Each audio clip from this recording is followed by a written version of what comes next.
Well, thank you very much indeed. What an honour to give the opening science lecture at a meeting like this. So thank you very much, Rajiv. I'd also like to thank Rajiv.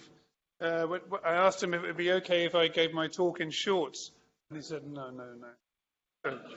So I think it was good advice. Thank you for that too, Rajiv. The first thing I want to say actually is to all the young people in the audience. I was a PhD student at a wonderful place called the Plant Breeding Institute, and as I wandered around ICRISAT today, it reminded me very much of what a special place the Plant Breeding Institute was before Mrs. Thatcher privatized it.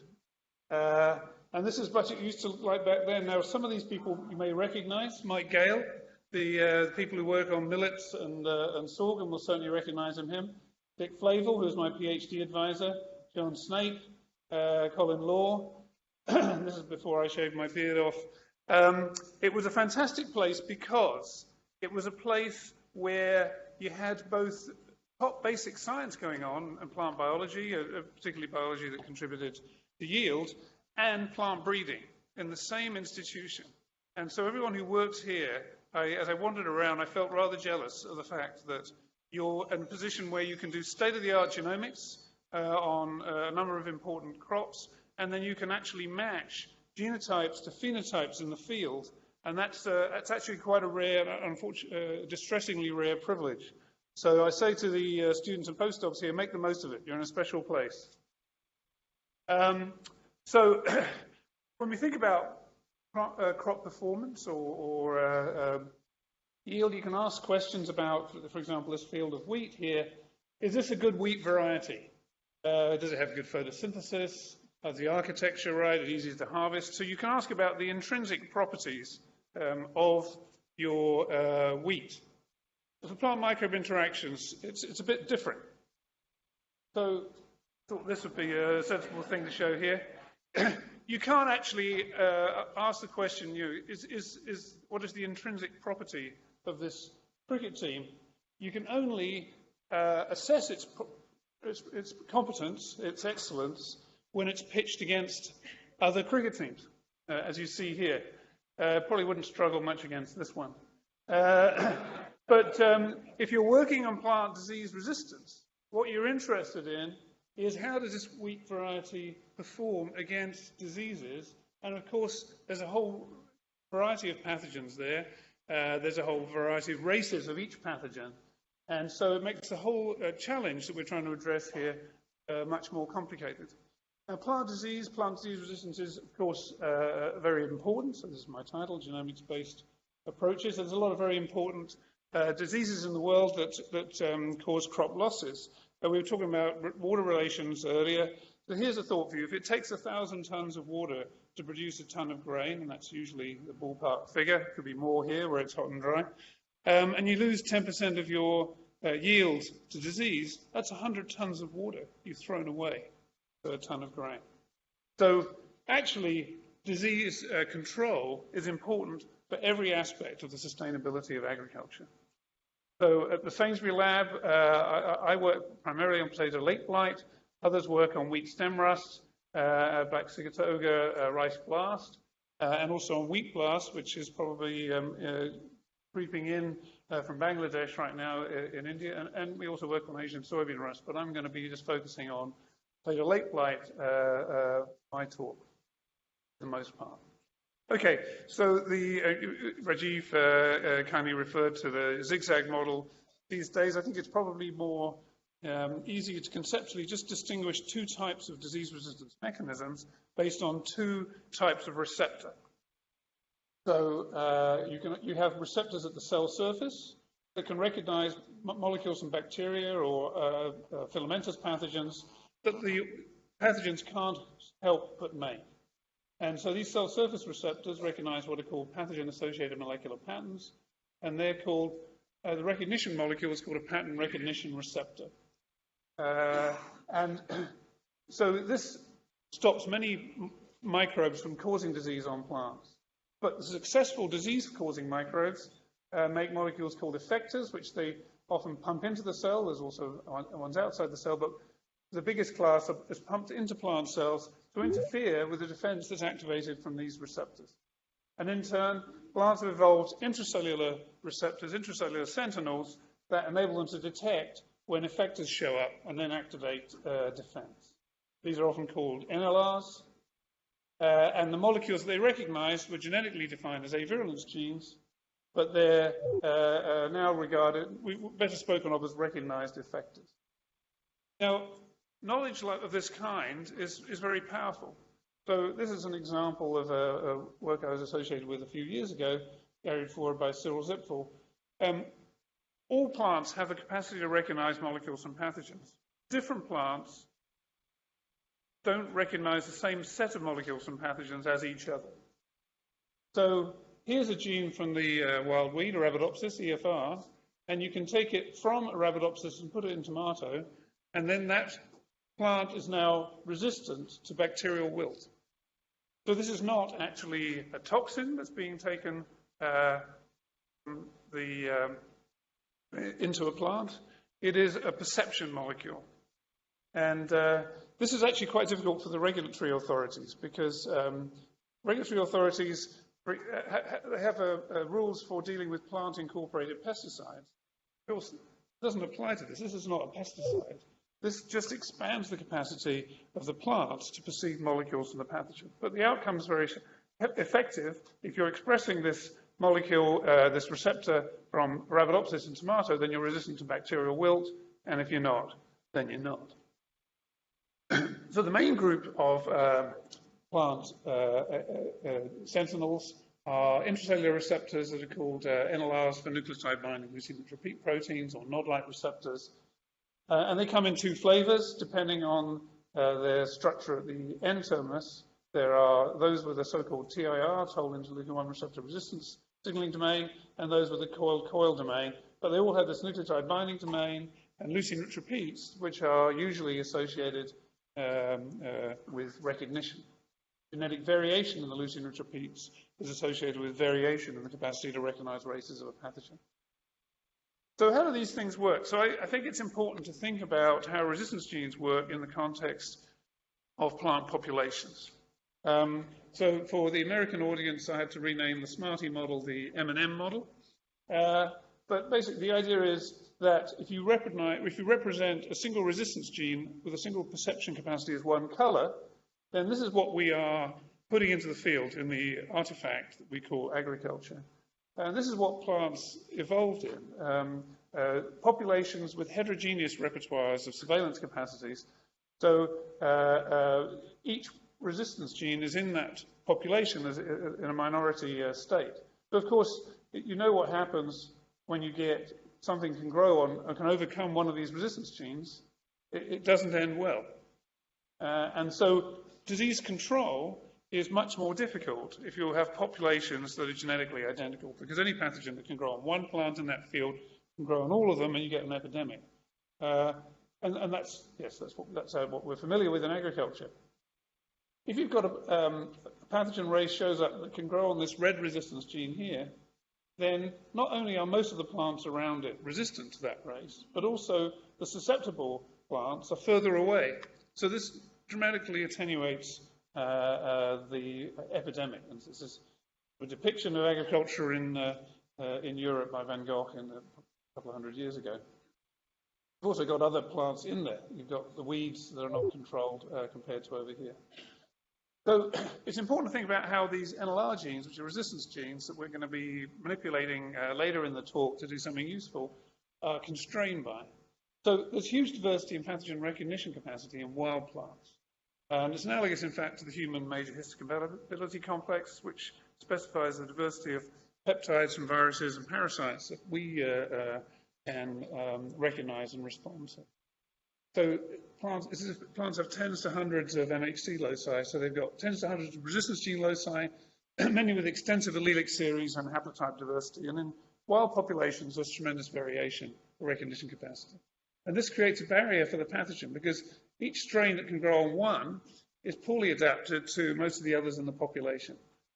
From the standpoint of improving our crops, natural diversity provides a rich source of resistance gene alleles for crop disease resistance. But given this backdrop, it's worth thinking carefully about how to deploy it. The simplest thing to do, that is not, I think, necessarily a magic wand to wave over the problem, is if we can combine multiple resistance genes, we can stack them, so-called. It should increase their durability, but I don't think it's necessarily a guarantee that the pathogen will never overcome that stack. Nevertheless, we can pose the question, with enough resistance genes, can we turn host plants, crops, into non-hosts for that pathogen? But if we're doing that, we're trying to ask resistance genes to do something they didn't evolve to do. You know, you could take the view, if these resistance genes are so great, then how come all our plant varieties keep going down to disease? They're obviously not very good. Well, the reason is that we're asking them to do something they haven't evolved to do, which is to provide durable resistance in monocultures. So the key to understanding biology, to understanding all of these traits really is to understand genetic variation for these traits. And we've used a trick that we call RenSeq, because we know what the modular structure of a resistance gene looks like. We can look at genome sequences of our crops or crop relatives, and we can search them for genes that would be encoding resistance genes, and we can build a list of them. In potato and tomato, it's sort of between 500 and 700. And then we can build oligonucleotides that are biotinylated that anneal to all of the resistance genes that you can see in the reference genome. And then you can capture those with these so-called biotinylated RNA baits we buy from this company. And we can release the DNA that doesn't correspond to resistance genes, and then we can amplify and sequence on various platforms the DNA that does correspond to resistance genes. And then if you plot read depth over loci in the genome, you've got regions where there's a resistance gene and you have a lot of reads, and regions in between where you don't. So we've used this to explore resistance gene diversity and also to accelerate resistance gene cloning. Now, to elaborate on a point I made earlier, there's tremendous diversity in resistance gene repertoires. So with Jeff Dangle, Detlef Eigel, in particular, and their colleagues, we applied this method to Arabidopsis. We built a capture array that would capture all of the NLRs, the genes that we could see in Arabidopsis and also Arabidopsis relatives, and applied it to 70 different Arabidopsis accessions using long-read technology to facilitate the assembly.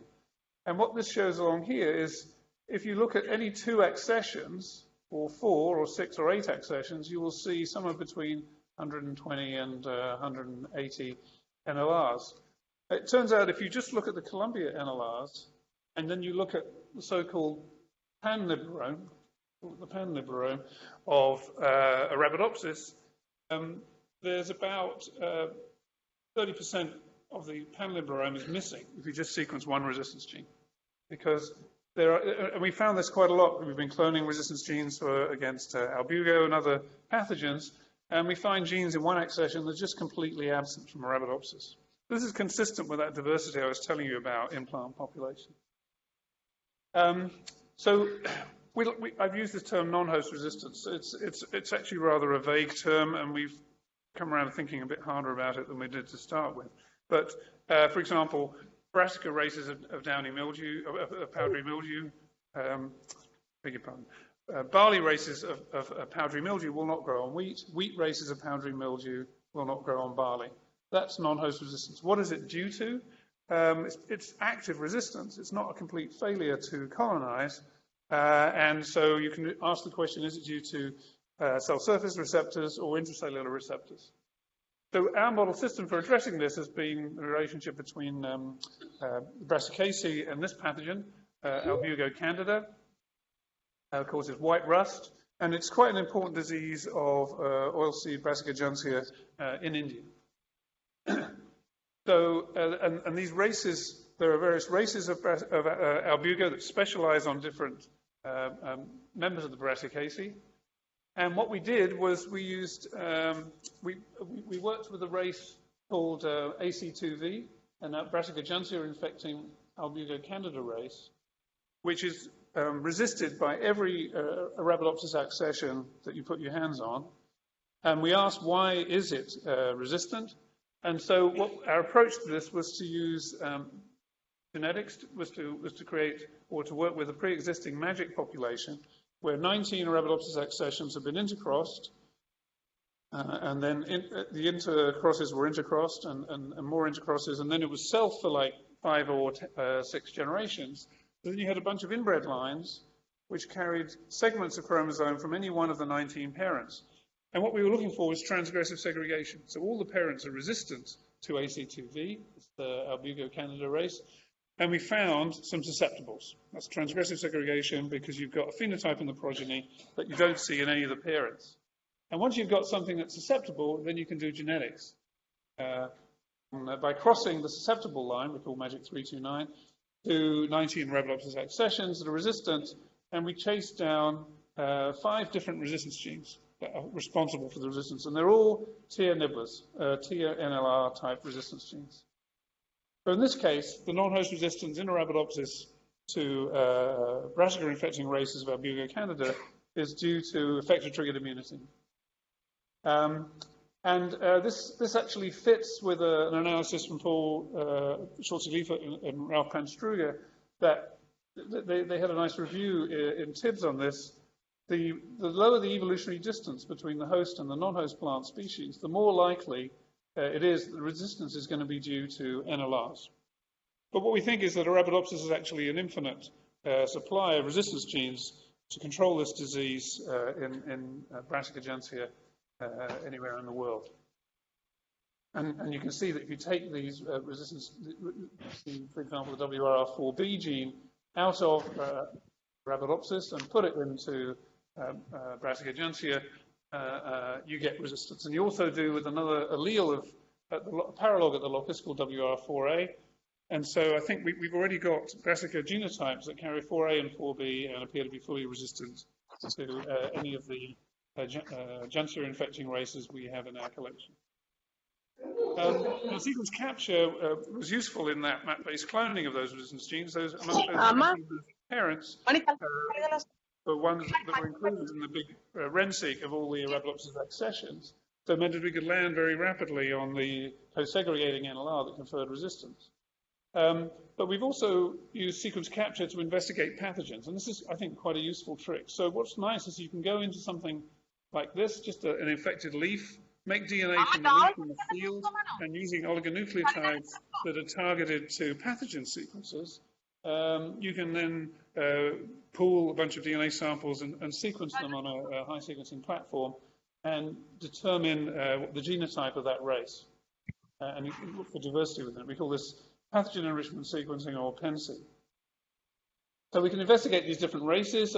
We can investigate we've got probes to quite a bit of the genome, about 2 megabases altogether, and including all the candidate effectors.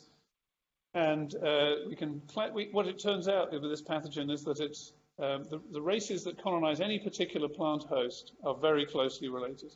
You never find a genotype that, for example, is characteristic of those that grow on Lunaria that can colonize any of the others. So there's very tight specialization in this pathogen for different races growing on different host species.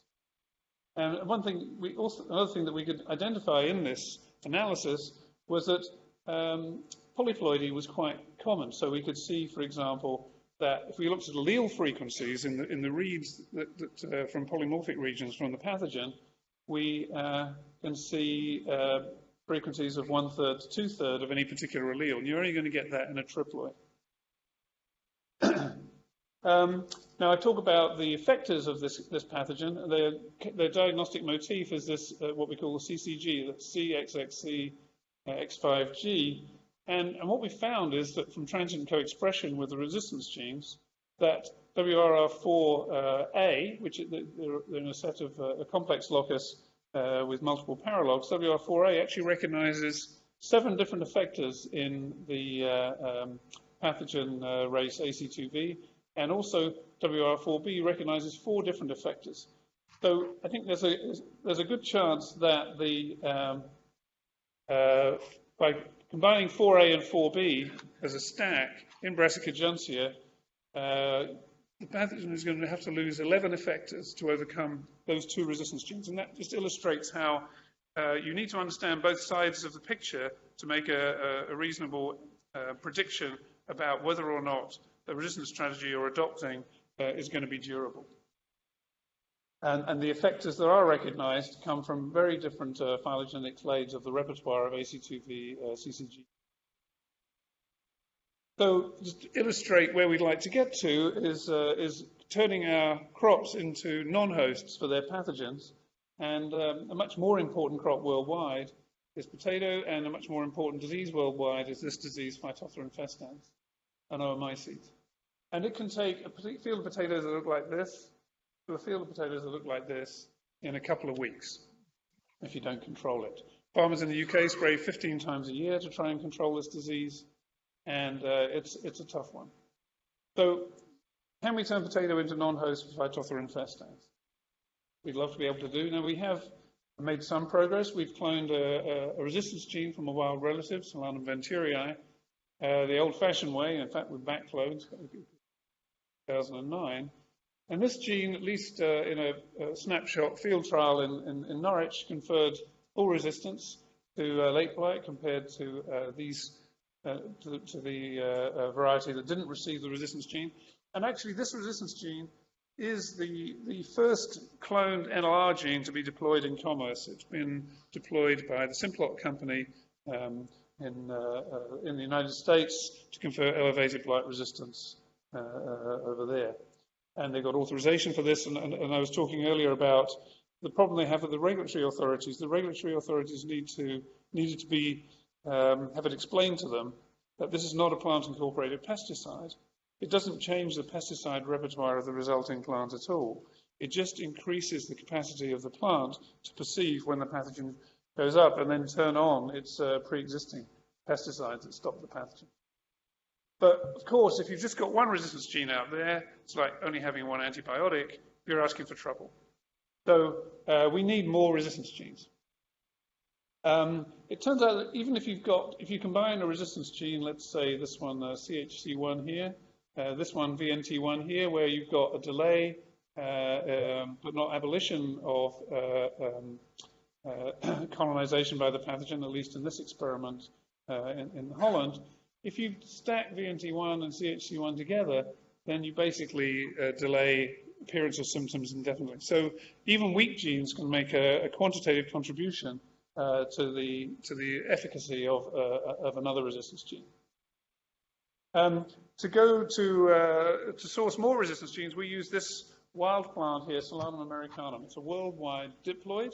It's probably the diploid ancestor of Solanum nigrum, another worldwide plant of this type. It's actually people do actually eat the berries.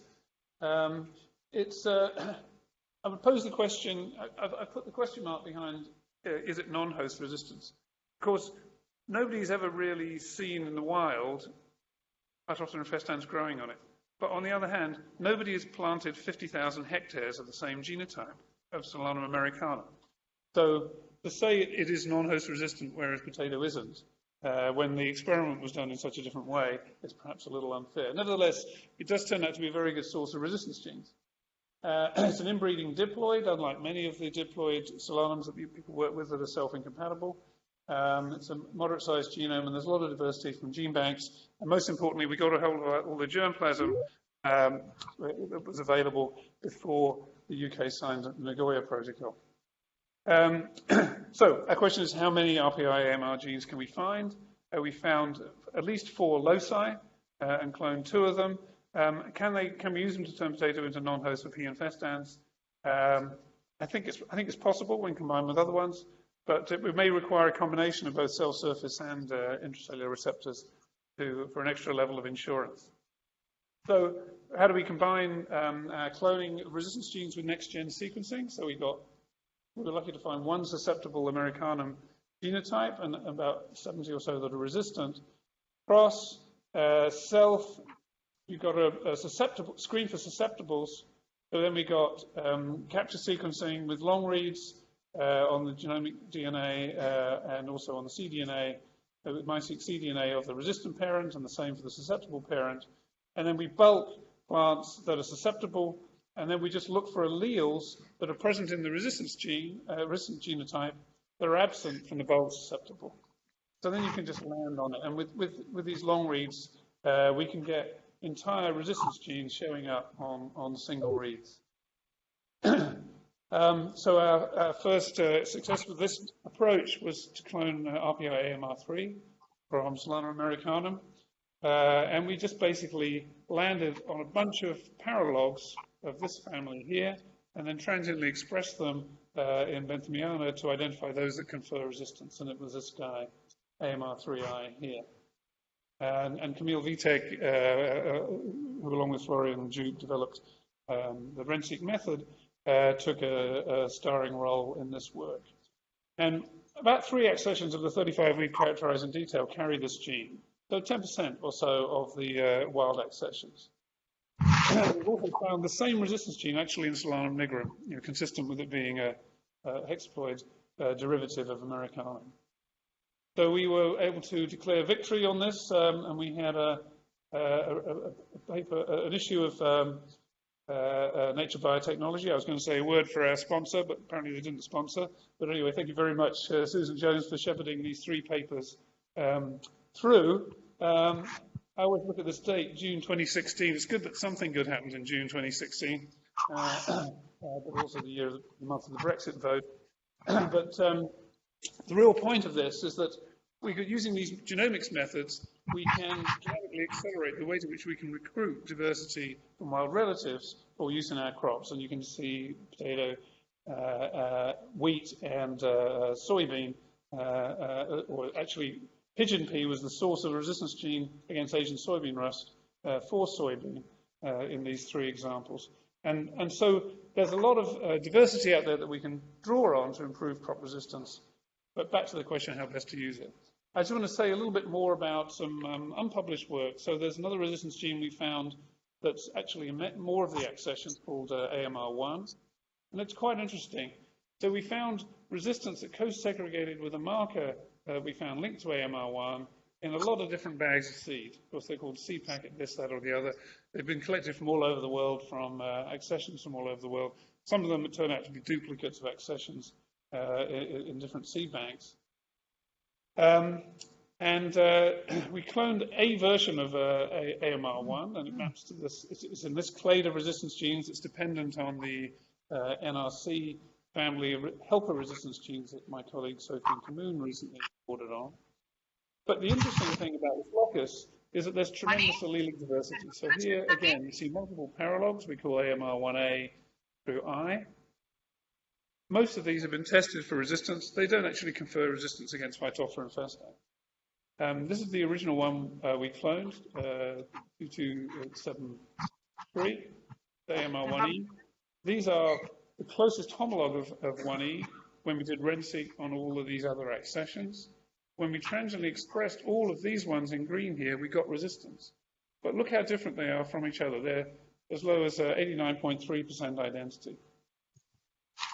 And what we'd love to know is whether they're recognizing the same effector. And this is where we're currently at or wrestling with this question of what is it that each of these alleles is recognizing. Of course, if it's 100% identical, it's recognizing the same thing. We continue to chase new resistance genes, one of which was we call AMR6. We thought, great, there's a new resistance gene that we're going to wrestle out. We use another sequence capture method. So while we're on genomics methods, we built oligos that would capture 1980 loci from around the Solanum genome. And it would capture molecules of whatever size you've sheared to for your library, but would reveal the 3' untranslated or intron sequences. And so if the 2 parents differ in their sequence there, then you can use it as a marker. And so we did a bulk on susceptible and looked for alleles that were in the resistant parent and absent from the susceptible parent. And lo and behold, we got a resistance gene on the bottom of chromosome 1 of Solanum americanum, and it was also 90% identical with AMR1E.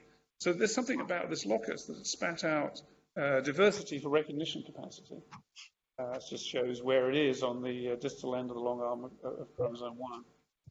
This is the one that we first cloned, and you can see there's maybe 4 major clades. This one, 3 paralogs of this one, and 4 paralogs of this one. And here's their percent identities. And we're hopeful that they may actually confer different recognized effectors. But because what I'm showing you here is the MLA locus from Bali. And you see, let's say, MLA, let's look at the MLA1 locus. And you can see the percent identity to other alleles of MLA is also in the sort of 90% range.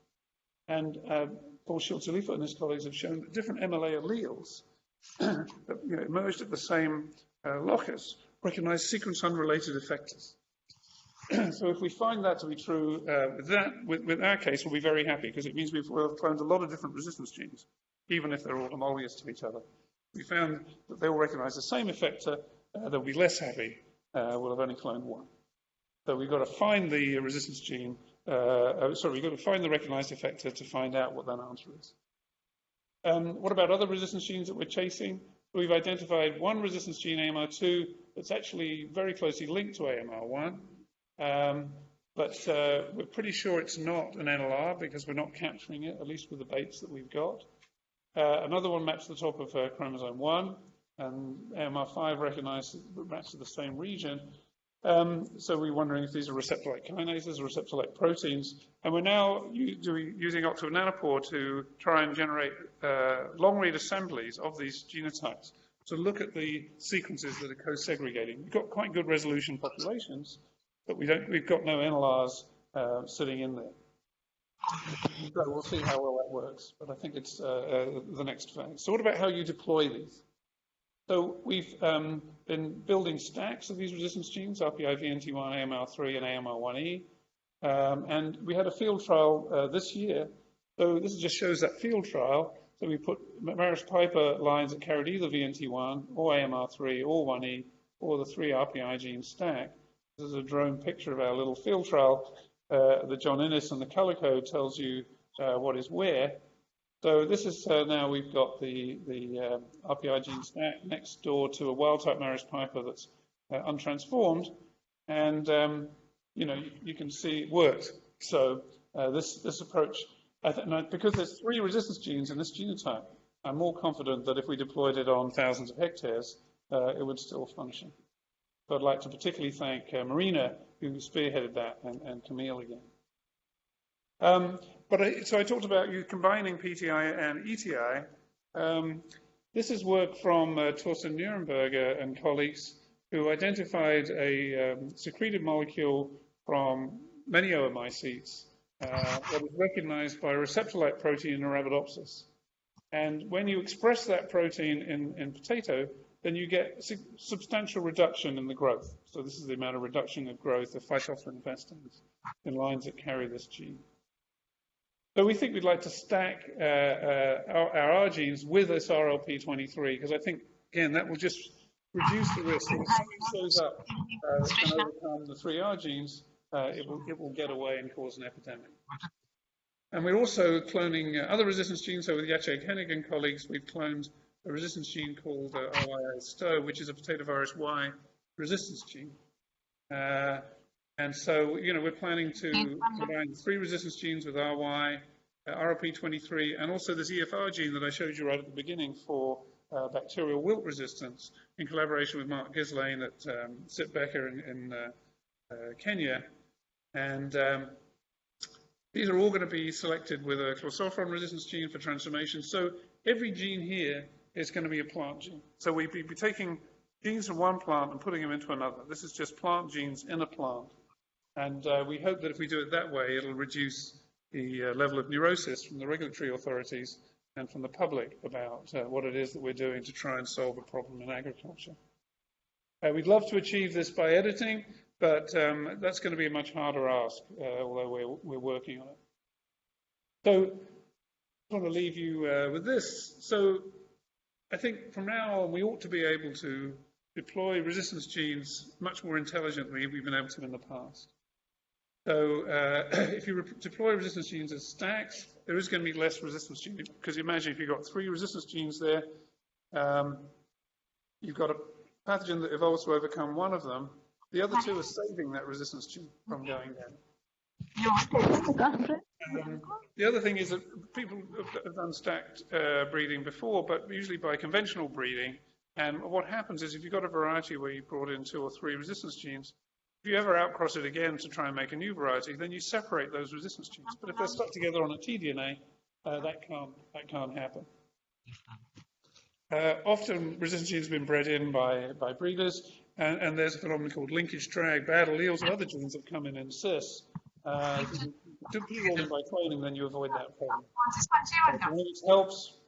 And if you understand the recognized effectors and also the population diversity of the recognized effector, then you can make more intelligent choices of which resistance gene paralogs you deploy. You want to deploy resistance genes that recognize the most indispensable pathogen molecules. You know, my colleague Sofian Kamoun puts it very well, I think. He often says, we don't know how to be certain of durable resistance, but we know how to be certain that we won't have durable resistance. And that is if we put in 3 genes that recognize the same effector. I also, this is now more of a hunch than something we know, that if we can combine 2 levels of resistance or 2 modes of resistance, then we'll enhance durability. It's informed by quite a lot of snippets of data in the literature. So, for example, we know that if you activate PGI by putting flagellin onto Arabidopsis and looking at all the genes that are induced, you actually induce some NLRs. So, and when you think about a plant experiencing pathogens, such as viruses, plants are always experiencing the cell surface molecules of the pathogen before they experience intracellular molecules. So you'd imagine that they potentiate each other. We'd love to do it by editing, but that's a long way off. And sequence capture, as I hope you'll have seen, is a broadly useful method both to accelerate cloning of resistance genes for all sorts of genetic mapping tools and to investigate pathogen diversity. So I'd like to thank my colleagues, particularly Camille and Florian, who invented the RenSeq method, Agat, who did that PenSeq work, Oliver Furzer, who spearheaded the Arabidopsis diversity work, and here are Camille and Florian hard at work in the pub writing the paper. Thank you for your attention. Thank you very much, Jonathan. This was simply a great talk and fantastic. I always hear, whenever I hear Jonathan, and as you know that we are always very impressive talk. So I would like to highlight one thing, and probably from the ICRISAT perspective as well. So when we work on those so-called orphan crops, or even when we sequence the pigeon pea genome, many times people say, hey, how's the genome sequence is going to be helpful for pigeon pea? And I think this was several years back when I met Jonathan in some Royal Society meeting. And then we had discussion. I was talking that we are working on pigeon pea. So we had discussion. And then I shared that pigeon pea genome sequence to Jonathan even before the publication. He was the one that demonstrated that pigeon pea genes, well, we are already using this thing in the pigeon pea varietal development. And I was really impressed to see that in one of the paper, even the title of the paper published in Nature Biotechnology says, a pigeon pea gene confers resistance to Asian rust in soybean. So this is the value that sometimes this is not always that you need to translate the information from major crops to the minor crops. These crops, they are so useful that even you can translate these information from the minor crops to major crop. So we are really grateful to you, Jonathan, for doing this great work. So once again, please join me in thanking JJ. Fantastic. Thanks a lot for all your contribution.